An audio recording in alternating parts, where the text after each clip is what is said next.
Yes, here we are once again. Cannabis news. I'm your host, Joe Klare. It's April 29th, 2019. The show is presented, as always, by the Marijuana Times. Check us out at marijuanatimes.org.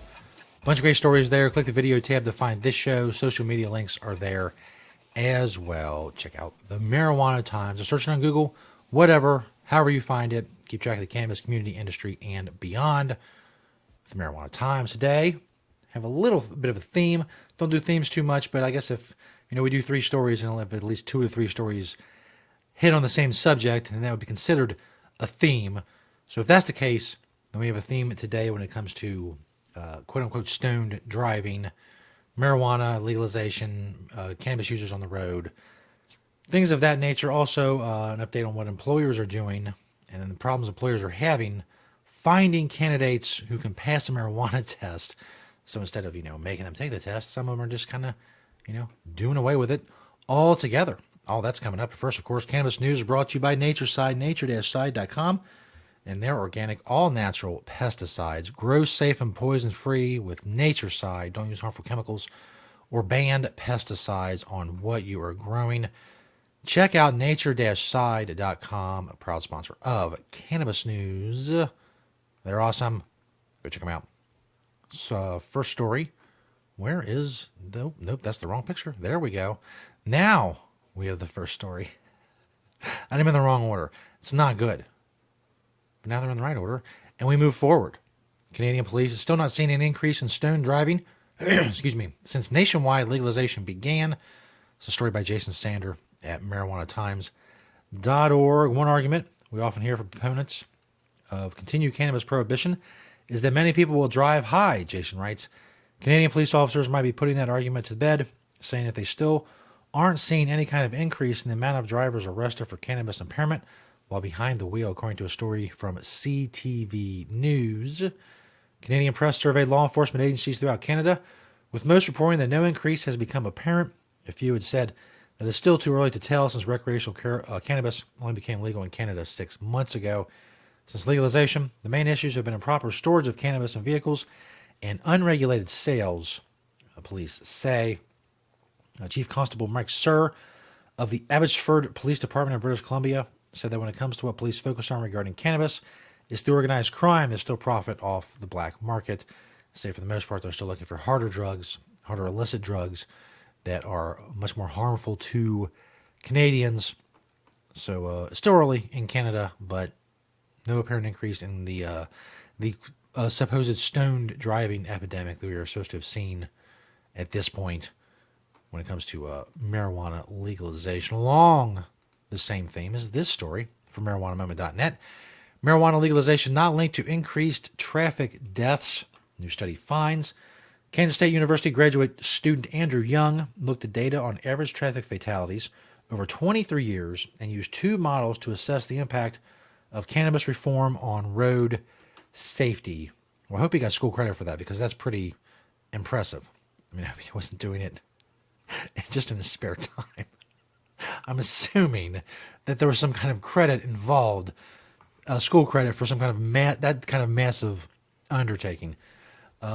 Legalizing marijuana is not found to be a statistically significant predictor of fatality rates, he concluded. This finding means that the legalization of marijuana for both medical and recreational purposes is not associated with either a reduction or increase in fatalities per 100,000 vehicle miles traveled. He conducted a regression analysis that turned up no evidence that state legalization efforts result in an increase or decrease in traffic fatalities. They used a difference model to compare the traffic fatality rates in legal cannabis states and control states. A tailored analysis covered an 8-year timeline starting 5 years before the state in question legalized marijuana. No concrete trends emerged from that analysis. So again, the continued fear-mongering is the best way to put it about the stone driving epidemic is unfounded. I mean, for many reasons we discussed on this show. First of all, the notion that marijuana legalization is going to unleash a bunch of stone drivers on the roads. There's already stone drivers on the roads. There's a lot of them. There's a lot of people high right now driving cars. So legalization is not going to increase that in any significant way, not that we have seen. Obviously, there's better testing methods, and therefore there's going to be more people overall testing positive for THC, which again runs into a whole other host of problems we've talked about many times here as well. The fact that THC and the THC level in your blood in no way correlates to how intoxicated you are. Many factors go into marijuana intoxication, including tolerance. Tolerance is a huge factor. I mean, that cannot be discounted in any way.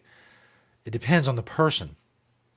Someone who smokes a lot normally and they smoke a lot, they're going to be a much better driver than someone who barely smokes and then smokes, a little bit more than they're used to. The first person is going to be a better driver than the second person. And that's going to be different from person to person. But THC levels, how many nanograms THC you have in your blood, in no way speaks to impairment at all.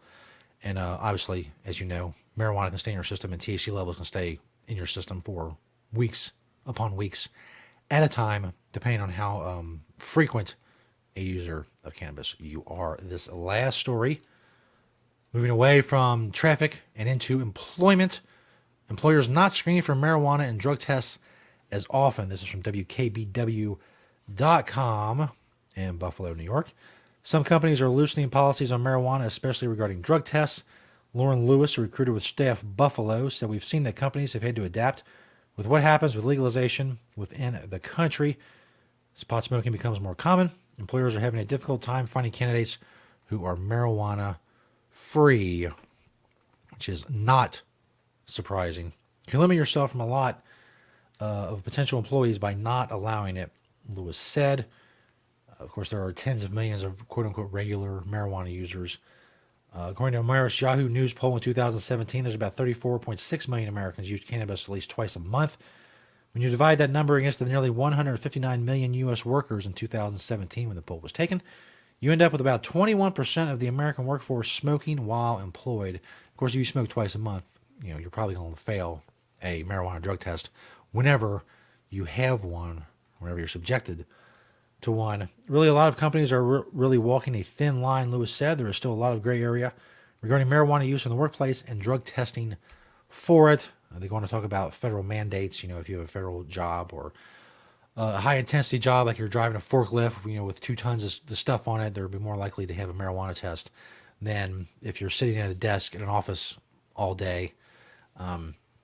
Again, it comes. Companies are going to have to choose on their own. They are hamstrung. Federal, especially companies, they have federal workers. They're hamstrung by federal rules, but most companies aren't, and they're going to have to decide on their own whether or not it's the restriction of the employment field or the job market that comes with marijuana testing. If that's if that's something they want to deal with, or if they just want to eliminate the marijuana test altogether because it's not a big deal. Whoops, that's not what I was looking to do. There we go. Directorial snafu to end the show. Seems fitting. Closing in on 400 episodes of Cannabis News. It's awesome. Episode 420 is coming here in a couple months. What am I going to do for that? I have no idea. I have to think of something special, I guess. It's incumbent upon me to do an awesome 420 show. But until then, keep watching, listening, well, and beyond then. Just keep doing what you're doing. Liking, commenting on the videos. Thank you to Nature Side, nature-side.com, and their organic, all-natural pesticides. Make sure you search the Marijuana Times on Apple Podcasts to find the audio version of the show. Of course, you can subscribe to us on YouTube. Click that notification bell so YouTube notifies you when a new episode of Cannabis News has dropped. Thanks for watching and listening today. And we'll see you next time right here on Cannabis News.